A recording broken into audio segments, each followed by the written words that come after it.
നമസ്കാരം. ഷാരോൺ രാജിന് വിഷം നൽകിയ ആ വീടുണ്ടല്ലോ, ആ വീട് ഇപ്പോൾ ഗ്രീഷ്മയുടെ കുടുംബം കൈവിട്ടിരിക്കുകയാണ്. അടുത്ത ബന്ധുവിനാണ് ആ വീട് ഗ്രീഷ്മയുടെ അമ്മ ഇപ്പോൾ വിറ്റിരിക്കുന്നത്. മകളെ വധശിക്ഷയ്ക്ക് വിധിച്ച കോടതി വിധി അറിഞ്ഞതു മുതൽ ഗ്രീഷ്മയുടെ അമ്മ അലമുറയിട്ട് നിലവിളിയായിരുന്നു. നെഞ്ചത്തടിച്ച് കരച്ചിലും. എന്ത് കാര്യം? അതുപോലെ തന്നെ ഒരു അച്ഛനും അമ്മയും വെന്ത് ഇപ്പോഴും ജീവനോടെ ഇരിക്കുന്നു. അവരുടെ മകന്റെ വേർപാടിന്റെ വേദന ഇതുവരെ മാറിയിട്ടില്ല. അത്രയേറെ ക്രൂരമായാണ് അവരുടെ മകൻ അവരുടെ കൺമുൻപിൽ നിന്ന് യാത്രയാകുന്നതും, അതും അവൻ പ്രണയിച്ച പെൺകുട്ടിയിൽ നിന്നുള്ള ചതിയേറ്റ്. എന്തായാലും ഗ്രീഷ്മയുടെ അമ്മ രാമവർമ്മൻ ചിറയിൽ തന്നെയുള്ള തന്റെ കുടുംബ വീട്ടിലാണ് ഇപ്പോഴുള്ളത്. ഗ്രീഷ്മയെ വധശിക്ഷയ്ക്ക് വിധിച്ചപ്പോൾ അമ്മാവൻ നിർമ്മലകുമാരൻ നായർക്ക് 3 വർഷത്തിൽ തടവിൽ ഒതുങ്ങി. അതുകൊണ്ട് തന്നെ ജാമ്യവും കോടതി അനുവദിച്ചു. അപ്പീൽ കാലം കഴിയും വരെ നിർമ്മലകുമാരൻ നായർക്ക് പുറത്ത് തുടരാം. അപ്പീൽ നൽകാതെ 2 കൊല്ലം കൂടി ജയിലിൽ കിടന്നാൽ അമ്മാവന് ശിക്ഷാകാലം കഴിയുകയും ചെയ്യും. അങ്ങനെ ജയിൽവാസം അനുഭവിച്ചാൽ അത് കോടതി വിധി അംഗീകരിക്കലാകും. ഇത് ഗ്രീഷ്മയുടെ വധശിക്ഷയ്ക്കെതിരായ അപ്പീലിനെ പോലും ബാധിക്കും. അതുകൊണ്ട് അമ്മാവനും തന്റെ ചെറിയ കാലയളവിനുള്ള ശിക്ഷയ്ക്കെതിരെ അപ്പീൽ പോകുകയാണ്. വിചാരണ കാലത്ത് 1 കൊല്ലം നിർമ്മലകുമാരൻ നായർ ജയിലിൽ കിടന്നു. അതുകൊണ്ട് തന്നെ 2 കൊല്ലം കൂടി ശിക്ഷ അനുഭവിച്ചാൽ നിർമ്മലകുമാരൻ നായർ ഈ കേസിൽ നിന്നും സ്വതന്ത്രനാകും.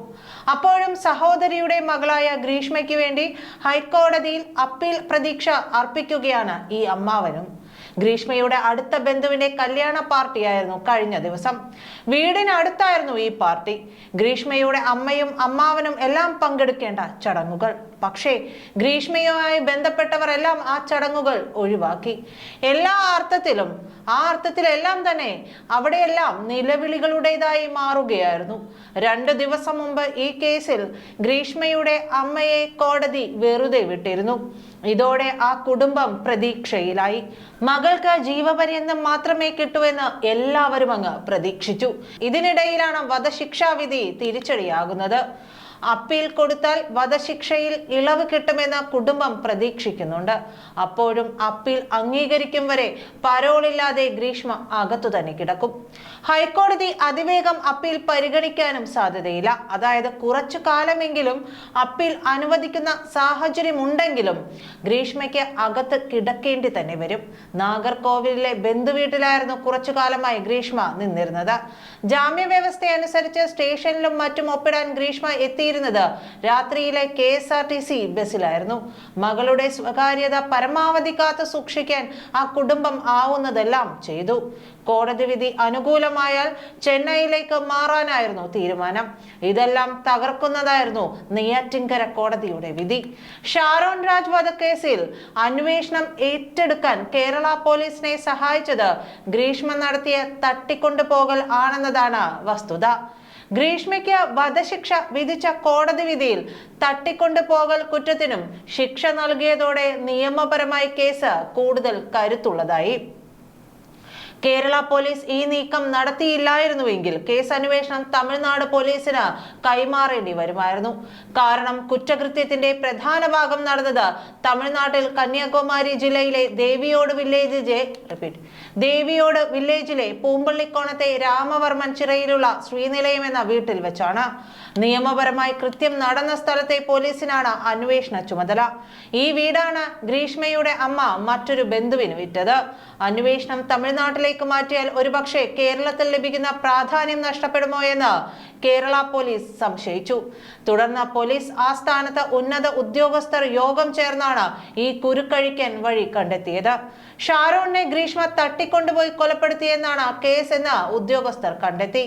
അതോടെ തട്ടിക്കൊണ്ടുപോയതിനും ഗ്രീഷ്മയ്ക്കെതിരെ കേസെടുക്കുകയായിരുന്നു. അതോടെ കേസ് കേരളത്തിൽ നിലനിർത്താനും കഴിഞ്ഞു. ഈ നിലപാട് കോടതിയും അംഗീകരിച്ചു. കോടതി വിധിയിലെ 7-8 ഖണ്ഡികയിൽ പറയുന്ന തട്ടിക്കൊണ്ടുപോകലിന് ഷാരോൺ രാജ് വിധേയനായതായി കോടതി കണ്ടെത്തിയതായാണ് വിധിയിൽ പറയുന്നത്. പാറശാലയിലെ വീട്ടിൽ നിന്നും ഗ്രീഷ്മയുടെ ആവശ്യപ്രകാരമാണ് ഷാരോൺ കന്യാകുമാരി ജില്ലയിലെ ദേവിയോട് വില്ലേജിലെ പൂമ്പള്ളിക്കോണത്തെ ശ്രീനിലയം എന്ന വീട്ടിൽ എത്തിയത്. വീട്ടിൽ അമ്മയും അമ്മാവനും ഇല്ലെന്ന് പറഞ്ഞ ഗ്രീഷ്മ ശാരീരിക ബന്ധത്തിൽ ഏർപ്പെടാൻ ഷാരോണിനെ പ്രലോഭിപ്പിച്ച് വിളിച്ചിരുന്നു. ഈ ഫോൺ വിളിയാണ് തട്ടിക്കൊണ്ടുപോകലായി കോടതി പരിഗണിച്ചത്.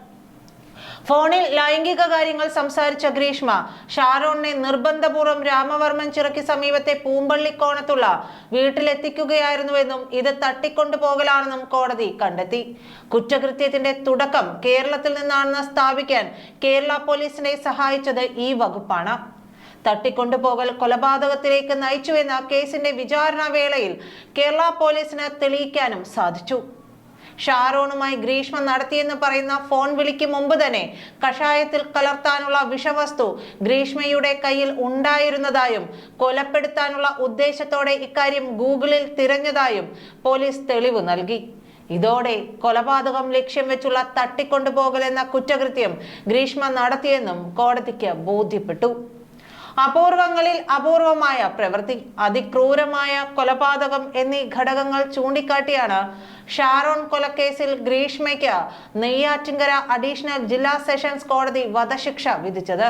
കുറ്റം ചെയ്തിട്ടില്ലെന്ന വാദത്തിൽ തുടക്കത്തിൽ ഉറച്ചുനിന്ന ഗ്രീഷ്മ പിന്നീട് കുറ്റം സമ്മതിച്ചിരുന്നു. ഷാരോൺ ബ്ലാക്ക്മെയിൽ ചെയ്തതിനാലാണ് കൊലപ്പെടുത്തിയതെന്ന ന്യായവും നിരത്തി. കൊല ചെയ്തുവെന്ന് സമ്മതിച്ചതിനാൽ പ്രോസിക്യൂഷന്റെ ഭാഗം ബലപ്പെട്ടു. കൊലപാതകത്തെ ന്യായീകരിക്കാൻ നിരത്തിയ കാരണങ്ങൾ തള്ളിയതോടെ ഗ്രീഷ്മയ്ക്ക് മേൽ കുരുക്കുമുറുകി. പ്രോസിക്യൂഷന് വേണ്ടി special public prosecutor VS Vineeth Kumar, Alfas മഠത്തിൽ VS നവനീത് കുമാർ എന്നിവരാണ് ഹാജരായത്. ഗ്രീഷ്മയുടെ ചെറുപ്രായം കണക്കിലെടുത്ത് ശിക്ഷയിൽ ഇളവ് നൽകണമെന്ന വാദം കോടതി തള്ളിയത് ഇങ്ങനെ കൊല്ലപ്പെട്ട ഷാരോണിനും ഗ്രീഷ്മയുടെ അതേ പ്രായമാണെന്ന് വിശദീകരിച്ചാണ്.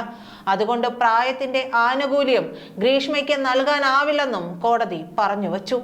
നന്ദി.